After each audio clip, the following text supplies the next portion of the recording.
bekas luka cesarean section. Lihat di sini bagaimana bedanya kalau yang lain kehamilan ektopiknya ada di luar, tapi pada PSP ini dia ada di bekas luka operasinya. Right? Dia sangat jarang sebenarnya terjadi, tapi begitu terjadi dia bisa mengancam nyawa ya.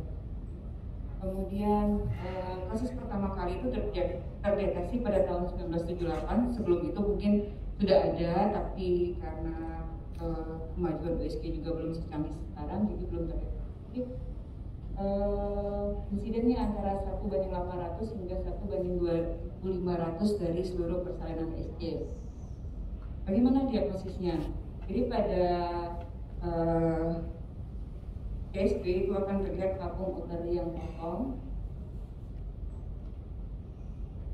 kemudian serviksnya terlihat, dan kantong kehamilan pada myometrium tipis dari bekas SC sebelumnya atau berada tepat di sebelah vesika urinaria.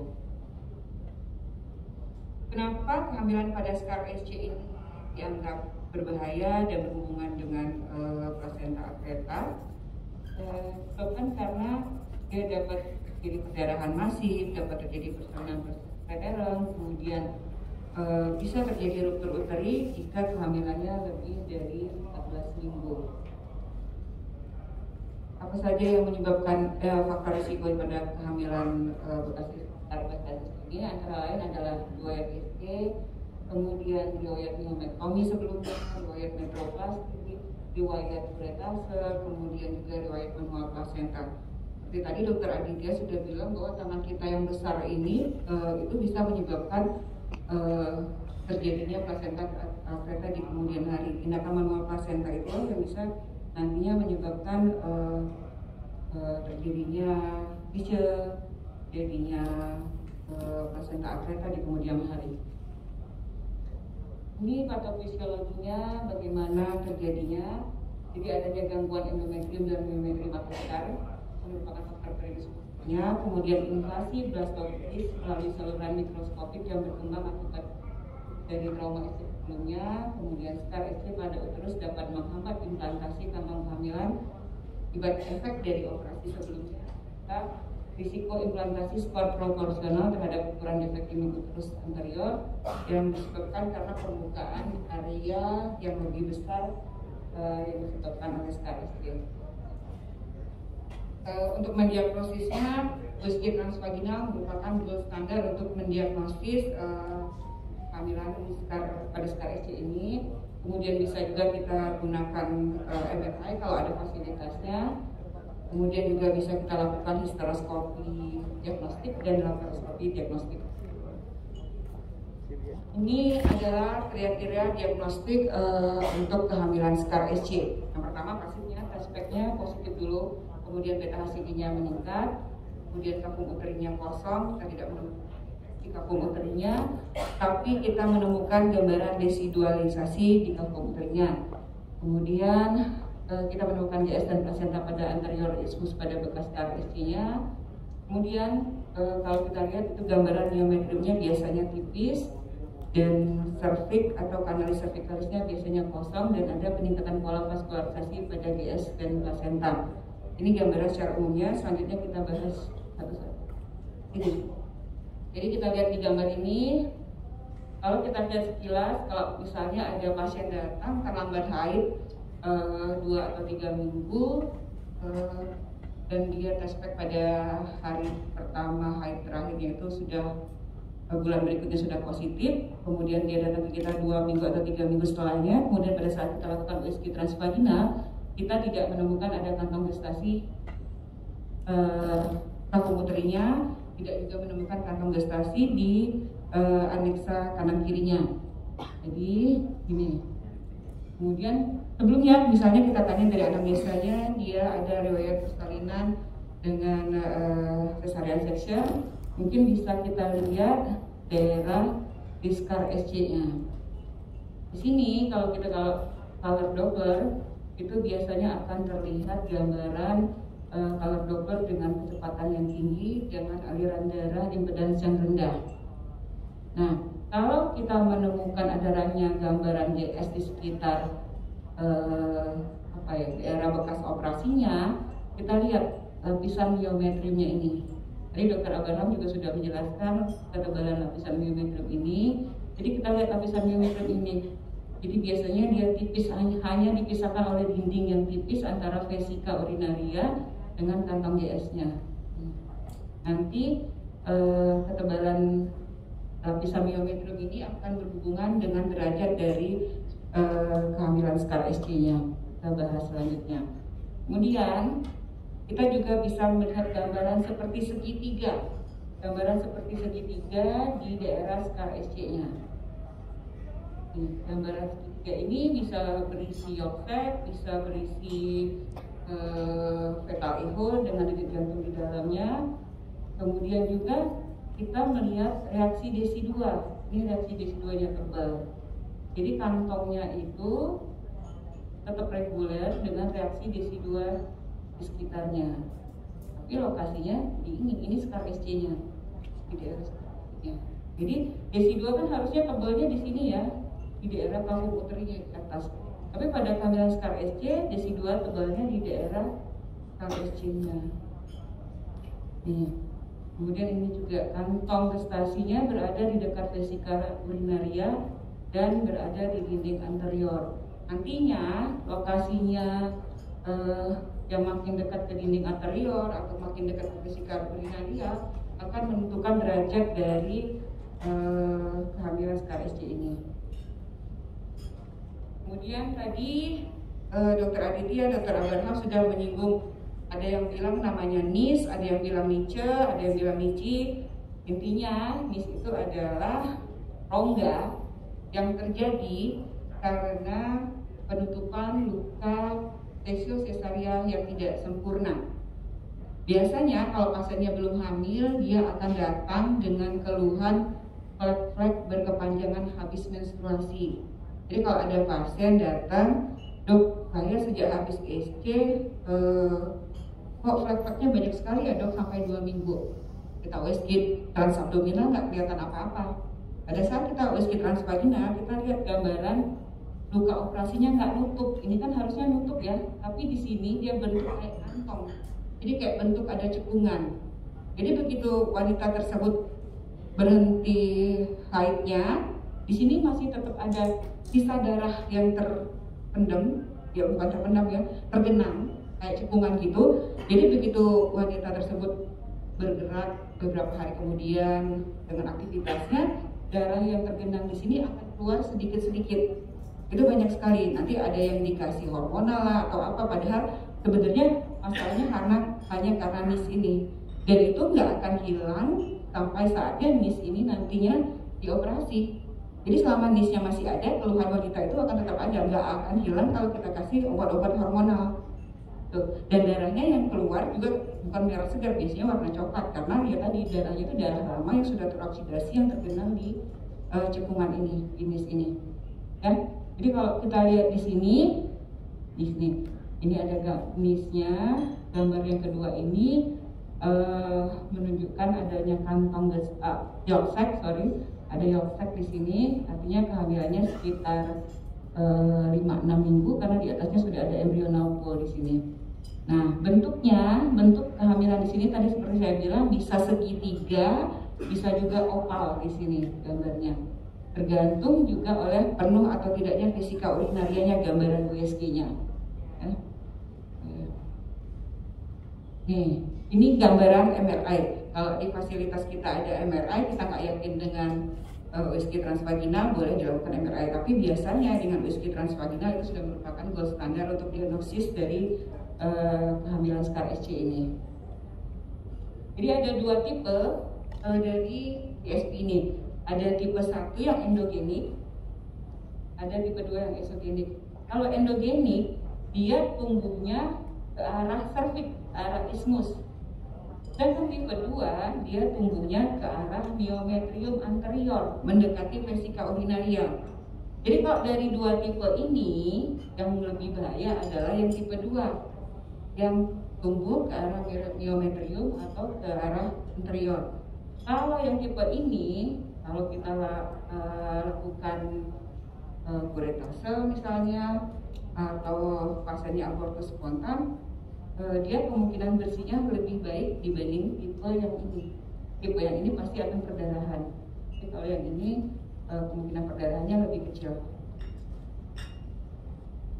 Kemudian kalau berdasarkan tumbuhnya ke arah myometrium, cesarean scar pregnancy ini dibagi menjadi 4 tipe, 4 grade. Jadi dia ada 4 grade. Yang grade pertama, dia biasanya kurang dari setengah korpus anterior, gambar ini ya. Ini kan vesika, patokan kita selalu vesika kan, ini vesika, ini korpus anteriornya. Jadi kantong gestasinya itu tidak mencapai setengah dari myometrium anterior. Ini masih grade 1, prognosisnya masih lebih bagus. Kemudian grade 2, ya gestasinya sudah lebih dari setengah myometrium korpus anterior.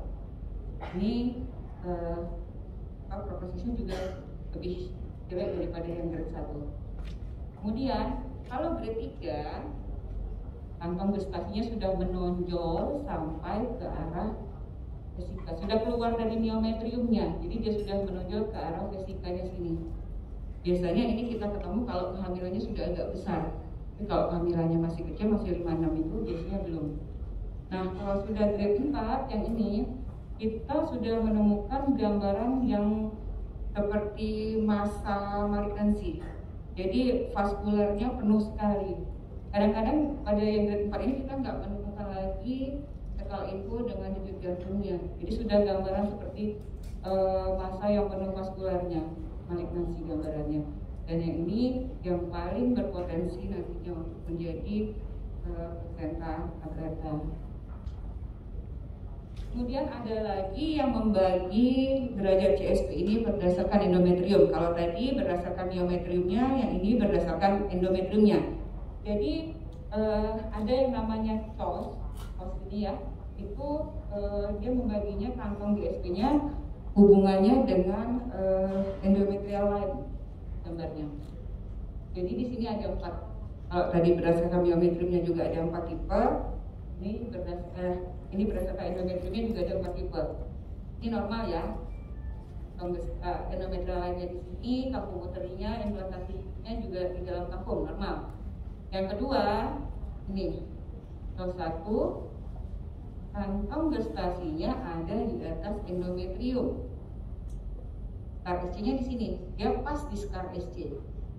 Yang ketiga, dia lebih ke bawah, lebih ke arah kanalis cervicalis tadi. Ini termasuk yang tipe 1, yang endo tadi ya. Nah, yang keempat, COS 2 min, dia lebih turun lagi. Jadi kalau COS 1 dia di atas endometrial line, COS 2 plus dia di bawah endometrial sedikit, kemudian COS 2 min dia benar-benar di bawah endometrial line.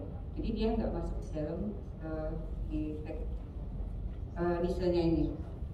Nah, prognosis yang paling jelek adalah yang ini, yang di atas endometrial line. Jadi kalau kita ketemu kasus, kita bayangkan endometrial line-nya secara imajiner. Kalau dia sudah di atas endometrial line, itu artinya kemungkinannya jelek.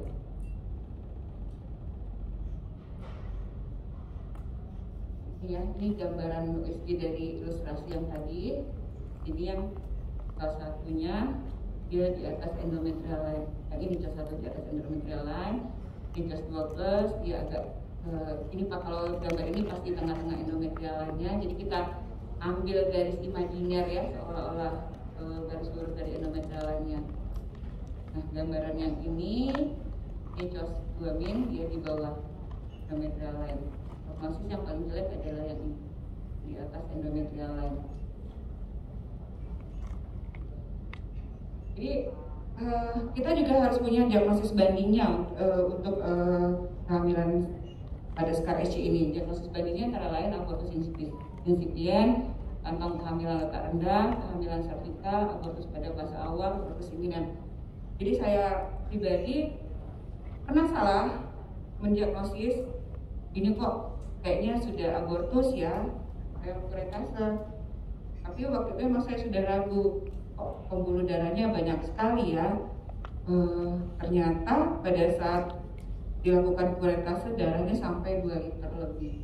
Ternyata itu adalah kehamilan pada skar SC pada di PA hasilnya dengan risk vaskularisasi tapi tidak menunjukkan tanda-tanda ganas, ya itu ternyata kehamilan skar SC. Jadi kalau kita ragu apa ini abortus incomplete atau abortus insipient, mungkin kita bisa konsul dulu ke yang lebih mampu untuk mendiagnosis USG-nya ya.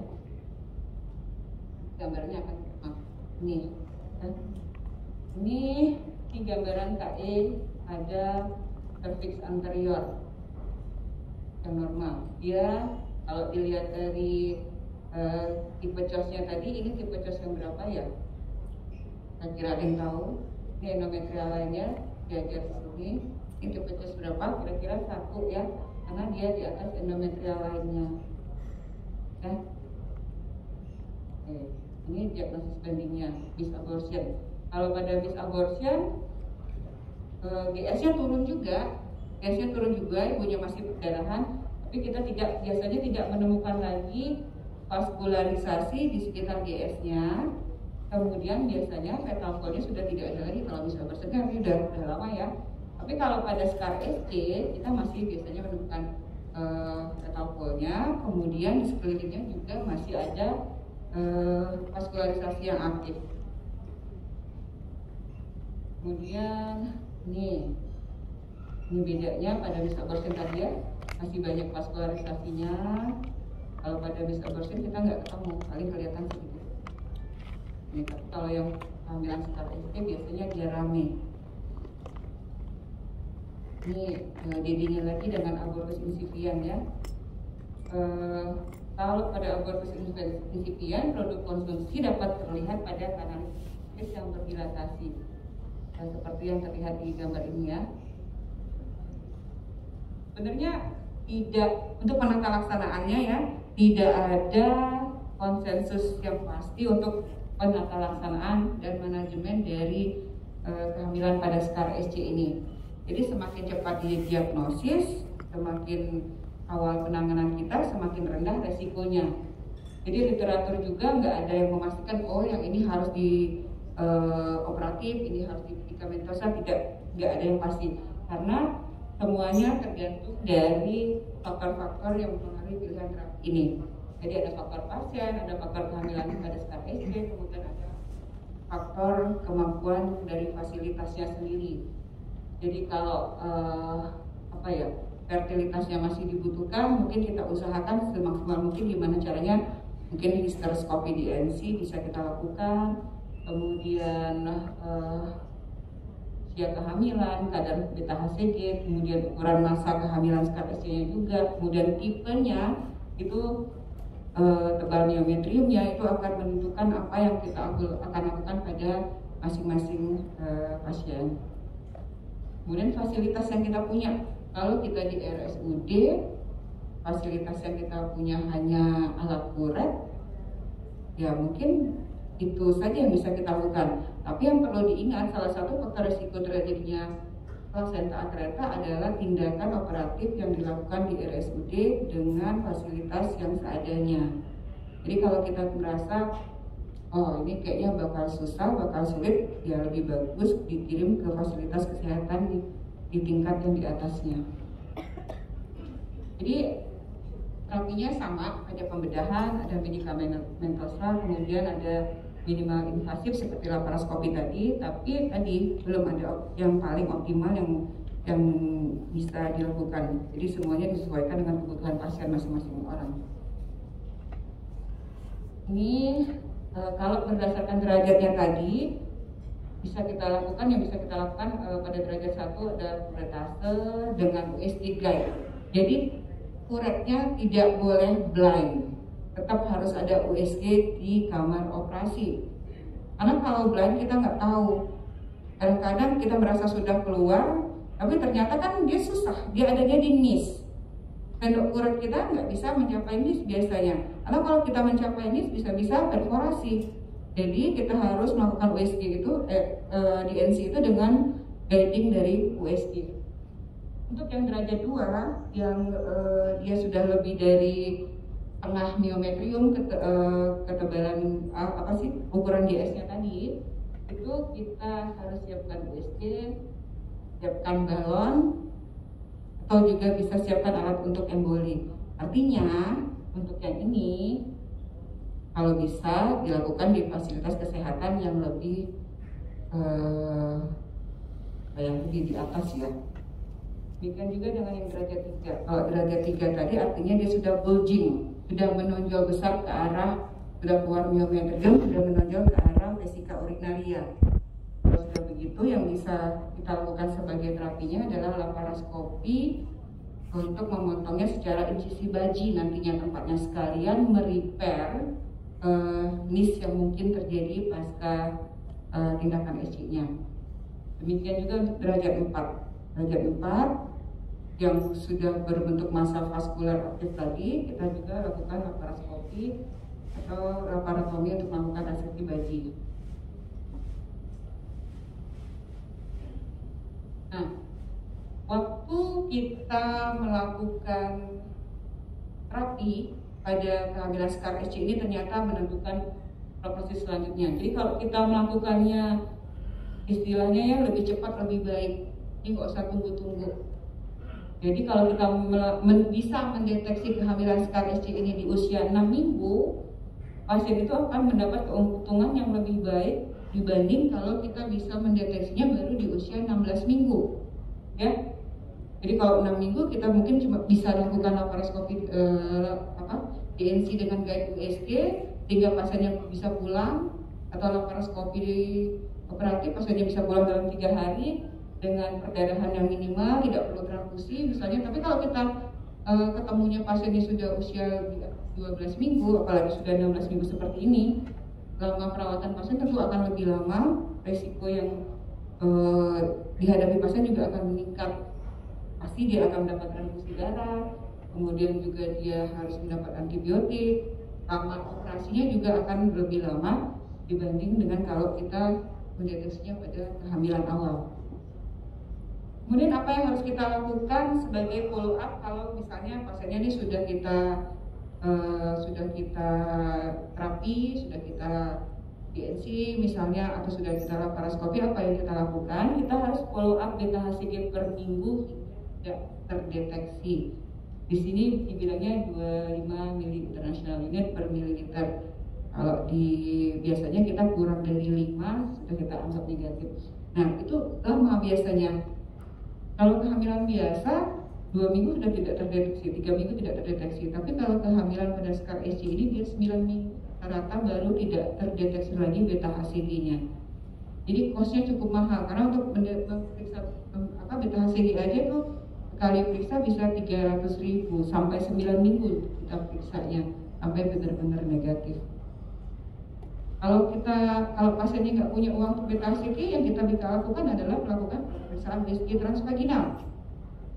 Jadi kita hanya bisa mengevaluasi sisa konsepsinya, masih ada reduksinya atau tidak, kemudian kita lihat vaskularisasinya, masih ada vaskularisasi atau tidak.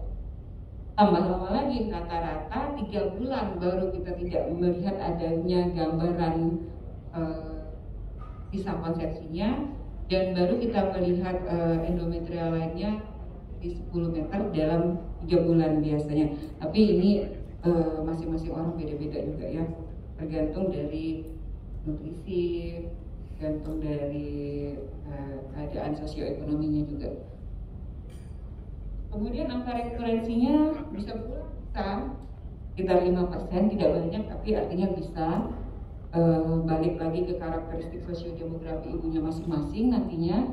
Kemudian dia bisa hamil spontan setelah 3 bulan itu sekitar 88%, dan kehamilan yang terjadi itu intrauter itu 96%, dan sekitar 35% juga akan mengalami abortus spontan setelah tindakan operatif pada kehamilan skar SC. Ini tadi slide sudah ditunjukkan sama Dr. Aditya Warman. Ini adalah bagaimana hubungan antara kehamilan dengan skar SC ini bisa berhubungan dengan plasenta akreta. Jadi pada ini pada tahap awal, pada saat tahap pre-pregnancy, NIS tadi yang berperan sangat penting. Jadi kalau kita lihat pasien kita kontrol habis SC ada NIS, kita harus takut sebenarnya, apalagi kalau pasiennya mau hamil lagi, karena kemungkinan dia terjadi scar pregnancy itu besar sekali.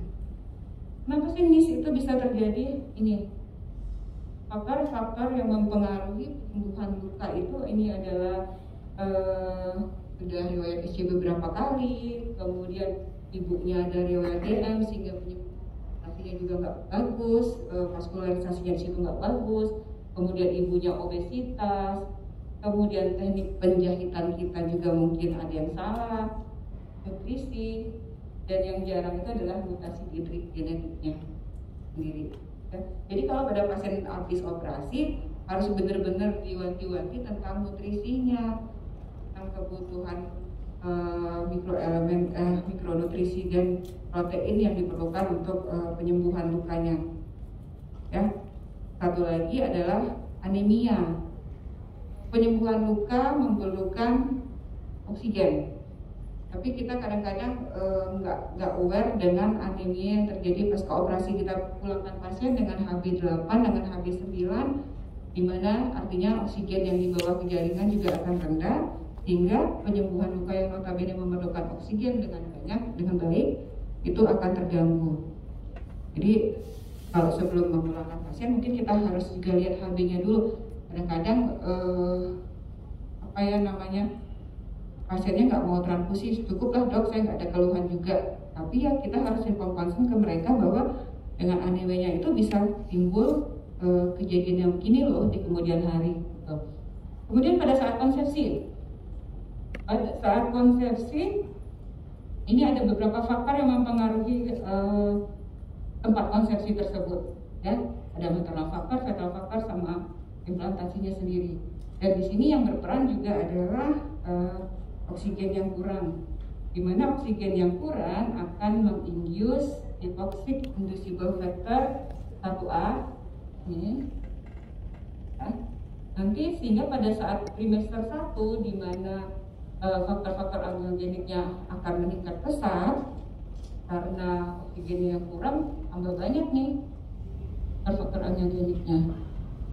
Jadi akan tampak daerah yang kaya pembuluh darah seperti ini. Kalau kehamilannya tidak terdeteksi di kita pada trimester 1 bahwa ini adalah kehamilan di scar SC, dia akan berkembang lagi. Dia akan berkembang, kan kalau di trimester 2 itu growth factor akan berkembang cepat sekali. Nah, di sini akan terjadi neovaskularisasi yang aktif, kemudian dilatasi vaskular, maka terbentuklah ini early adherent placenta. Jadi placenta akreta di tahap awal di semester 2. Ini yang tadi penjelasan yang tadi saya bilang bahwa ini NIS itu didefinisikan sebagai jarak antara miometrium itu ada jarak sekitar 2 mm paling tidak. Ya, harusnya kan rapat di luka operasi itu, tapi dia ada jarak sekitar 2 mm. Dan dia akan tampak sebagai daerah hipoekoid di luka operasinya. Kemudian tadi pada saat konsepsi tadi oksigen yang kurang, kemudian ada implantasi tadi dipengaruhi oleh hipoksia inducible faktor 1, maka dia akan berimplantasi ke daerah yang low oksigen sini, di daerah NIS-nya sini. Ini dia ke sana. Ini stage berapa ya tadi kalau ada di sini? Artinya 1 ya, di atas endometrial line. Kalau dilihat dari endometriumnya stage berapa? Saya kira kalau dilihat dari endometriumnya ini stage berapa? Ya sepertinya sudah lebih belum nih dari 50% endometriumnya. Ini 50% batas 50% ya, antara stage 1 dan stage 2. Nah, jadi pengaruh dari faktor agnogenik, kemudian matriks mata proteinase. Nah, MMP ini dipengaruhi oleh salah satunya oleh nutrisi ibu tadi. Ini juga yang mempengaruhinya. Kemudian ada regular cell dan epoxy emulsible faktor 1, dia akan menambah nambah berat vaskularisasi di sini hingga implantasi plasentanya akan semakin dalam, semakin banyak. Jadi kalau kita lihat di gambarannya akan terlihat vaskularisasi yang begini nih. Ya. Jadi kita kalau pakai USG 2 dimensi aja nggak bisa, harus ada USG yang ada color Dopplernya. Oke. Jadi kalau plasenta akreta untuk yang stage 4 itu ini gambaran makroskopisnya begini. Plasenta akreta. Kehamilan pada SKSC stage 4. Gambarannya kayak ini, mirip sekali gambaran plasenta akreta. Jadi dikatakan dari penelitian bahwa plasenta akreta tahap awal dan implantasi plasenta pada kehamilan SKSC secara histopatologi itu tidak dapat dibedakan, jadi originnya sama. Kalau kita PA kan dua-duanya sama. Ini ringkasan singkat yang bisa kita lakukan kalau ketemu kehamilan pada SKSC. Kita lihat dulu kehamilannya di mana dari SKSC. Kita lihat tadi berdasarkan endometrial lainnya, kita lihat CHOS-nya tadi. Kalau yang ini kan dia 2 min ya. Kemudian kalau yang ini dia masih 2 min karena dia di bawah dari endometrial line. Nah, kalau yang 2 min ini kita hanya perlu observasi ulang mungkin 2 minggu kemudian. Gak harus lakukan segera karena yang 2 min ini ada kemungkinan bisa abortus spontan. Jadi kalau lokasinya kita lihat IC-nya di sini, karnya di sini, kita observasi dulu. Karena ini ada 2 kemungkinan, ini ada abortus insipient atau memang kehamilan pada SKSC, tapi karena lokasinya di bawah endometrial line, jadi dia kemungkinan abortus spontannya besar. Kemudian kalau yang ini dia benar-benar agak menempel, ada luka. Kita ada pilihan untuk memberikan methotrexate, ya, untuk memberikan methotrexate, tapi dilihat-lihat juga dulu kondisi laboratorium ibunya, AB-nya gimana, kemudian leukosit-nya juga gimana, ya. Kemudian kita juga bisa mempertimbangkan untuk evakuasi dari kehamilan sekarnya sendiri dengan NC misalnya atau laparoskopi, tergantung fasilitas yang kita punya. Tapi kalau lukanya sudah dalam ini, berdasarkan kedalaman lukanya ini, kalau sudah grade 3 dan grade 4 yang gambarannya begini, grade 3 tadi kan menonjol ya, keluar dari biometrium, menonjol ke arah vesika urinaria, kemudian grade 4 ini sudah membentuk gambaran massa vaskuler ini, kita mutlak harus lakukan laparotomi untuk melakukan reseksi baji atau laparoskopi. Artinya kalau ketemu yang begini kita harus kirim ke pusat kesehatan tipe B atau tipe A karena nggak mungkin dilakukan di RSUD. Ini sebagai diagnosis dan tata laksana kehamilan SKSC itu membutuhkan keahlian yang cukup dan pendekatan multidisiplin untuk mencegah komplikasi. Tapi yang harus diingat, gold standar adalah USG transvaginal. Jadi mutlak kalau kita ragu tidak kelihatan kantong gestasi di dalam kapsul keringat, kita lakukan G transvaginal. Kemudian peningkatan kejadian cesarean section. Jadi semakin banyak kita SC, semakin besar kemungkinan di kemudian hari akan terjadi kehamilan pada skar SC-nya. Kemudian semakin kita tidak memperhatikan nutrisi dan faktor lain seperti anemia, itu juga akan semakin memperbesar kemungkinan jadi skar SC di kehamilan skar SC di kemudian hari. Kemudian strategi pencegahan utama adalah fokus pada pengurangan jumlah SC tanpa indikasi medis. Ya, ini mungkin balik ke kita masing-masing ya untuk pengurangan jumlah SC-nya. Kemudian risiko komplikasi jangka panjang seperti kehamilan skar SC dan plasenta akreta harus secara khusus ditekankan ketika melakukan konseling kepada wanita yang minta untuk PSC. Jadi zaman sekarang kita tahu banyak sekali yang memang SC atas permintaan pasien. Tapi pada saat kita melakukan konselingnya, pada saat sebelum kita menyetujuinya, kita harus mengedukasinya juga dengan kemungkinan yang akan terjadi di kemudian hari jika dia melakukan cesarean section. Ya. Diagnosis kehamilan SCAR SC yang cepat dan akurat serta perawatan individual dan tindak lanjut diperlukan untuk mengurangi morbiditas dan mortalitas. Itu saja yang dapat saya berikan pada